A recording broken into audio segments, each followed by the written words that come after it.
Hi, I'm BJ, and this is the Arcane Alienist Podcast.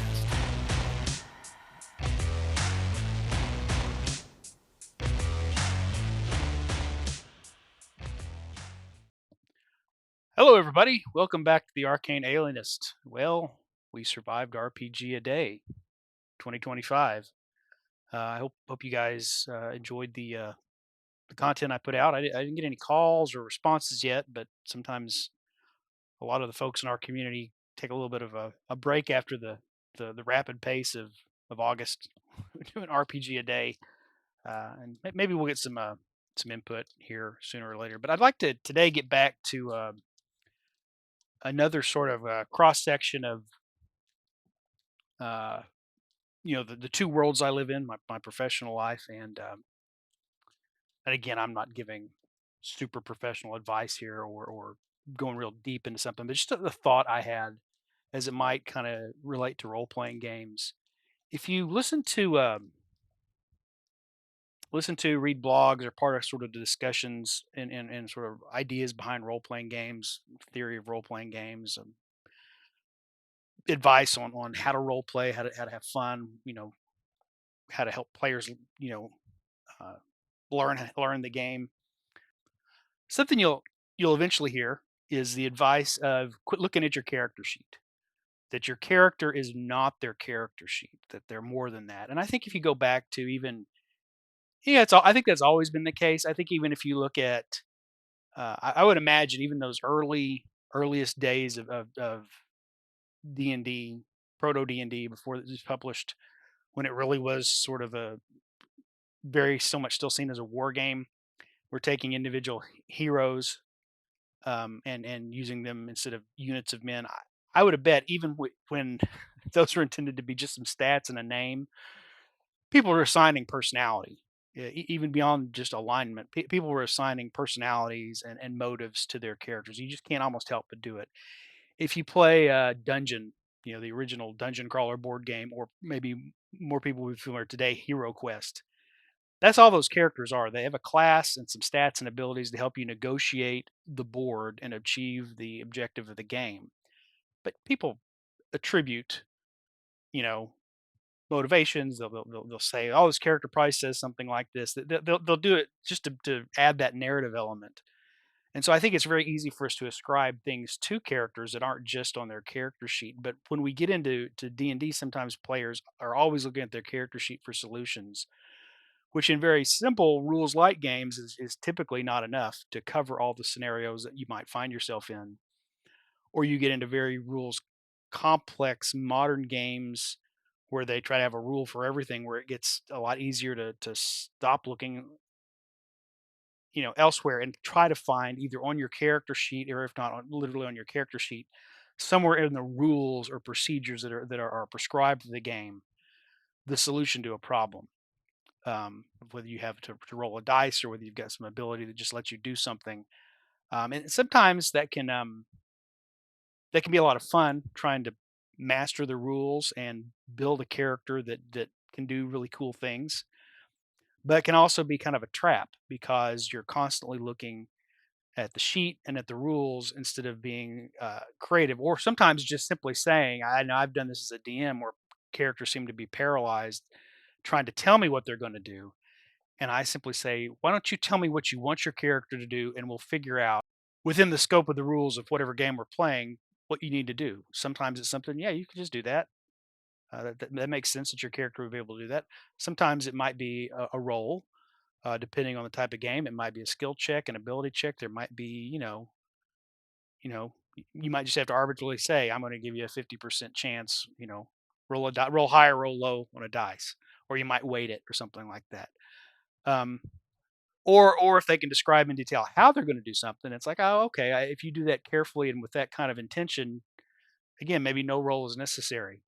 But thinking about what your character sees and hears and thinks and does descriptively, and then we kind of let the rules uh, tell us how to make that happen, if the rules even need to be invoked. So what am I getting at with your character is not your character sheet. You're not your character sheet in the sense of you as the character you're playing in a role playing game. Um, you aren't your character sheet. And I mean that as you, the living human being who's listening to me right now. You are not your character sheet. You have things that describe you that you could write down. They're probably, if at work, there's probably a personnel file that has things like your date of birth, your credentials, your education level, your qualifications for your job, maybe a copy of your diploma from high school or college or wherever your education or a certificate if you're in a trade where you have to have a have a certification or a license. um, um, in your medical chart they're going to have your height, your weight. They're going to check your blood pressure and your temperature and various stats over time to see how they change, where what's the average, and they're going to monitor that. But that's not you. Those are traits that you have. Those are things about you, but that's not you. There's a you that is more than just those things. What I see happening is my son has gotten older, and you have little kids, you just kind of know your kids, and you kind of casually might know their best friend or a couple of kids. As they get older and start to travel in larger groups, you get to learn more about other kids that they interact with. They sometimes might have a little bit broader social circle, or they're talking about kids they go to school with or kids they do things with. And just me being who I am, and because I got a lot of them coming over to play D&D every couple of weeks, um, kind of listen to what they're talking about themselves and other kids at school and things like that. And also I've been taking kind of uh, in my professional life a dive into um, what's going on with kids right now, particularly as we've got people coming in seeking help. A lot of times they want a diagnosis to kind of explain what's going on in life. That seems to be I've always dealt with that as a psychologist, but that seems to be really prominent right now, particularly in teenagers and young adults. Is um, They want the diagnosis. Although I should probably rephrase that. Of course, they want a diagnosis. That's what you need to do to get access to mental health services, right? But for me as a psychologist, the diagnosis is just part of what's going on. I can give the same diagnosis out of the DSM to six different people, but they got to the point of sort of meeting the criteria for that diagnosis six different ways. They have different life histories, they have different personalities, they have different um, things about them, different values, different motivations that interact with the experiences of their life. Um, that you don't, you might have the same cluster of symptoms as other people, but you didn't get there in the exact same way. Um, and even more than that, though, the shift I'm seeing, because again, that's not new, but what I'm seeing more with young adults and teenagers is they want that diagnosis as a source of identity. It's an identity marker for them. We have spent so long trying to say, even to change the way we write about people in the literature, in our when we put notes in a person's chart about a mental health issue, to say you're not a depressive, even if you have chronic depression. You are a person with chronic depression. You're not schizophrenic. You are a person with schizophrenia. Um, you're not autistic. You're a person who is on the autism spectrum. Uh, just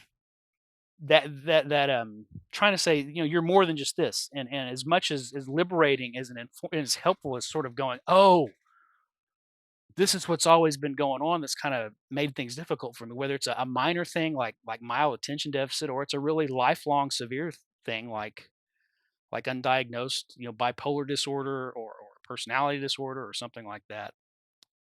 The shift has been, that is not so much an explanation for some of my experiences that we can now help, that sort of shed some light on it so we can figure out what to do about it.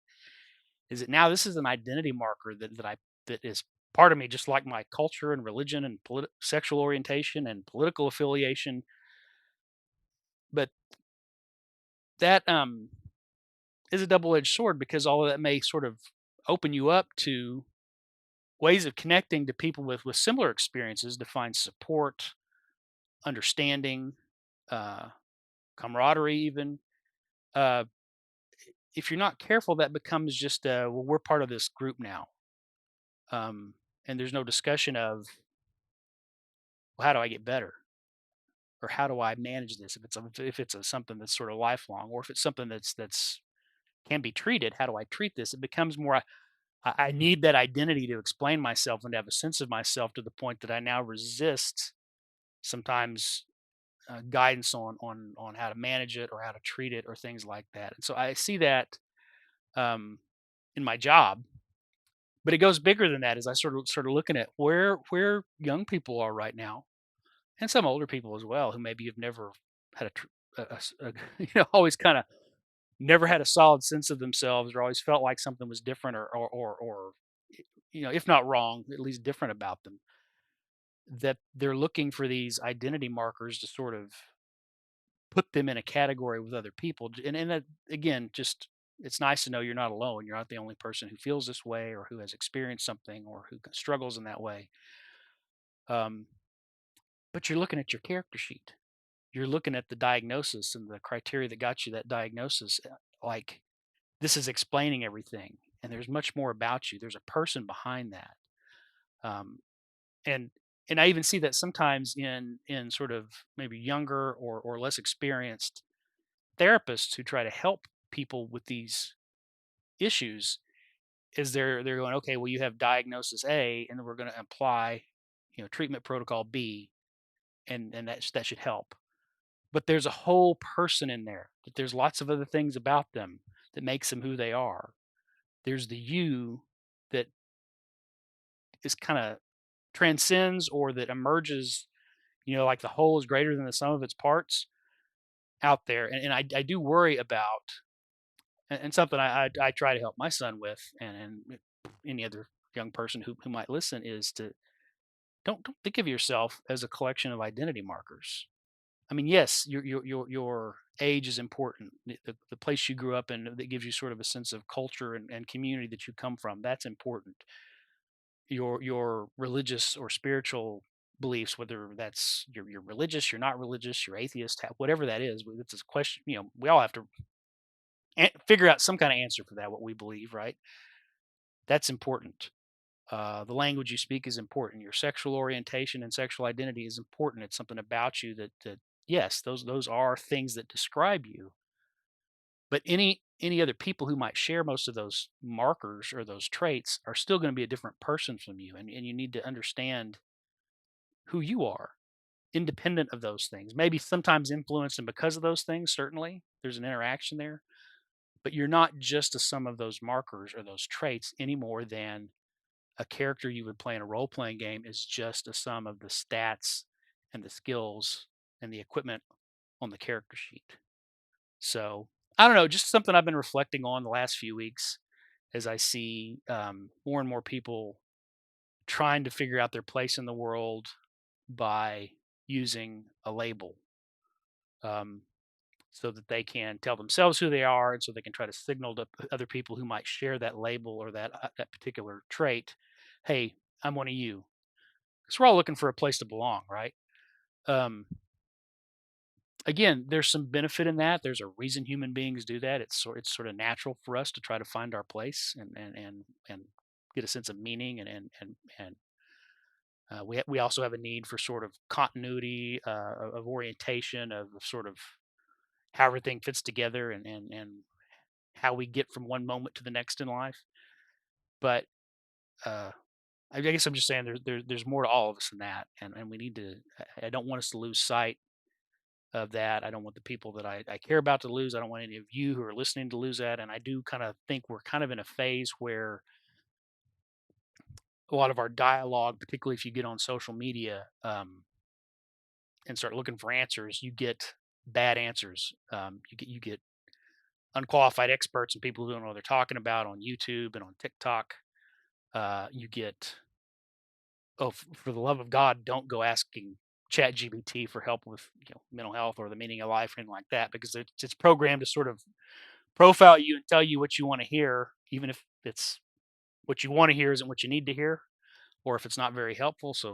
Again, we've got a lot of things in our environment because of technology, um, sort of pushing us in that direction. And I think you know, the humanity in us, the thing that makes us people, the things that make us what we are, we need to also be in touch with that and push back. Otherwise, Skynet will go active and Judgment Day will be here.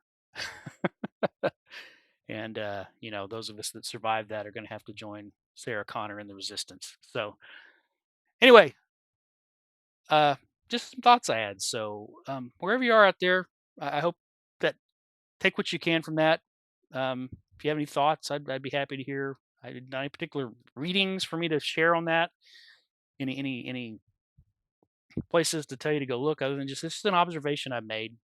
Given that I'm heavy into role playing games as a hobby, that I'm a psychologist professionally, and that right now, in particular as a parent, I'm kind of mindful of where particularly young adults are in trying to figure out their place in the world as they move into adulthood proper. So, all right, take care of yourselves out there. Thanks for listening, and whatever else you do today, in addition to take care of yourself, be true to yourself, know yourself, and try to make someone happy.